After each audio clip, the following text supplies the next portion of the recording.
Salama daholo androany sika dia ndao indray raha ho taterina amintsika ny fanambarana izay nataon'ny Marta Tandraza tao an-tanimboliny tao tamin'iny faraparany herinandro iny rehefa nilaza sy niantso anireo voakany Bekily iray manontolo no ny tenany mba ho tonga eny an-tanimboliny Marta Tandraza satria hizara soflera bojo izy ho an'ny voakany Bekily iray manontolo izay satria vokatra moa nilay soa ao an-tanimboliny Marta Tandraza amin'izao fotoana izao.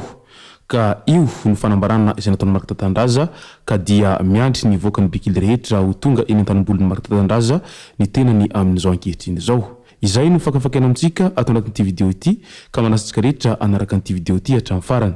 Aza dindo ny milike ny video antsika ary tsarovo hatrany ny miabony amin'ny chaîne antsika mba ahafahanareo manaraka tsy tapaka ny video izay lefa ny MCC sy tomatagasy toy izao ny fanaovana azy.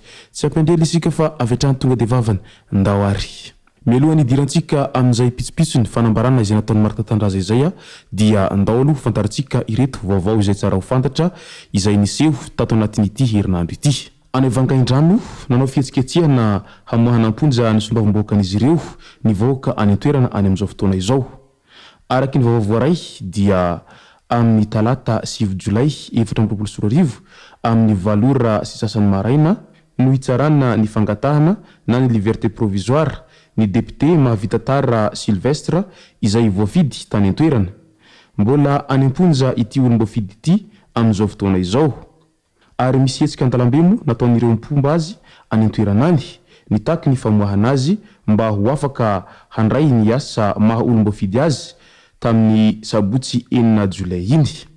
Tiana ny mampafantatra fa i mahavita tara Sylvestre dia voatana amponja Vonjomaika tao amin'ny fonjany Antanimora Antananarivo ny 8 Avrily 2024 tamin'ny 9 Jona 2024 nivoaka ny didy famonjana azy izay 5 taona sady mihatra ary 5 taona tsy mahazo manao asam-panjakana, 3 taona tsy mahazo manao politika ary mandoa onitra. Nanao fampakarana handavana ny didy moa izy ka natany amponja aza izy dia nikena hatrandry ny filatsahan-kofidiny satria mihantona tsy mbola mihatra ny didim-pitsarana ary nambarany SCC fa lany sombavim-bahoaka ny Madagasikara voafidy tao Vangaindrano izy tamin'ny 17 Jona lasa teo iny.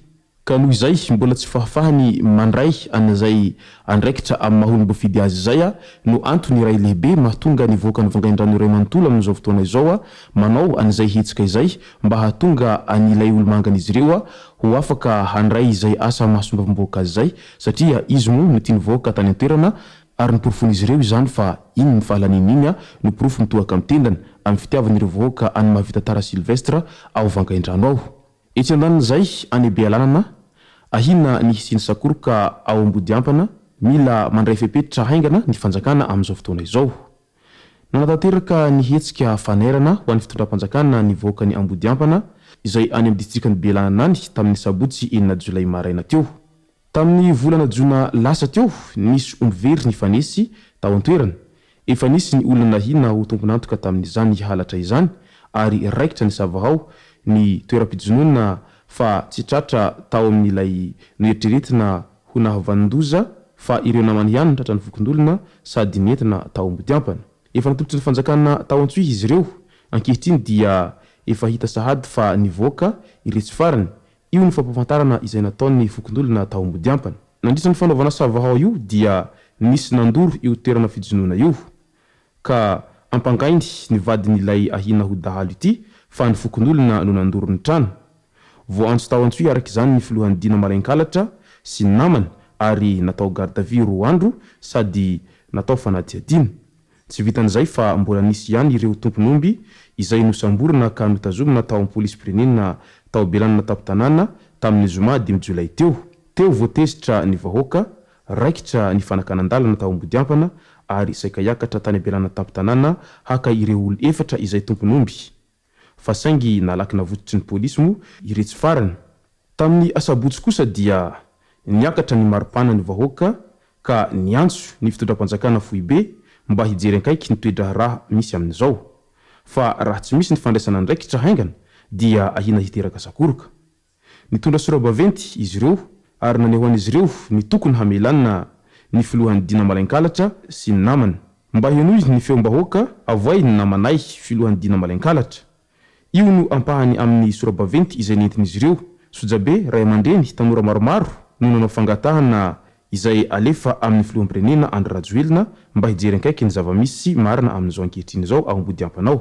Raha ny loharan'vaovao ray avy ao Antsohihy dia manatanteraka ny fanadihadiana noho ny fitoriana no nataon'ny polisy-pirenena.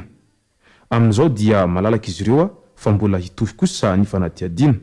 Ary ny amaranantsika azy dia ny fanambarana izay nataon'ny Marc Tandaza tamin'ny iny herinandro iny.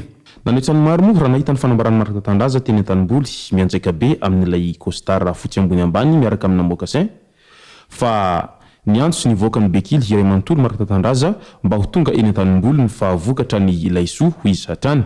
Ka noho izay dia hanao fizarana laisoa bojo i Marc Tandaza ao an-tanimboliny ao mba ho fisaorana sy fanehoana fitiavana an'ireo voaka ny bekily iray manontolo amin'izao ankatoky ny vokatry ny laisoa izay navolony Marc Tandaza izao. Ny azy ho tsy tahaka anireny kolektifan'ny kandida ireny ka hoe hilanjalanja laisoa fahatany nefa tsy misy vokany akory. Fa ny azy dia hanao fizarana laisoa bojo izy mialoha an'izao firotsahako fidiny ho ben'ny tanàna ao bekily izao. Satria raha vantany voalany izy ho izy hatrany dia hitohy izay fizarana laisoa bojo zay. Izy raha teo moa dia efa hitantsika matetika fa tia mizarazara zavatra bojo zay toy ny bambao vanjo bojo, ny mofo bojo ary mbola nieritreritra ny hanangana kooperativa bojo ihany koa i Marc Tandaza ao bekily Androy ao. Ka izany dia midika fa tena olony fohy ity Marc Tandaza ity ary tena tia manampy ny hafa. Na dia mbola tsy dia manana ampitahaky n'inona aza ny tenany fa sambatra izay mifanampy izy hatrany. Ary sambatra ihany koa ny manome noho mandray izay moa no voalazan'ny soratra masina ka izay no miverimberina ao an'izay Marc Tandaza amin'ny maha-apôstôly azy. Ka noho izany dia azo lazaina fa olona tena tia manampy ny hafa raha i Marc Tandaza izay. Ary maromaroa tahaka ny Marc Tandaza izao fa raha izao no mitohy dia ho sambatra ny voaka rehetra manodidina azy.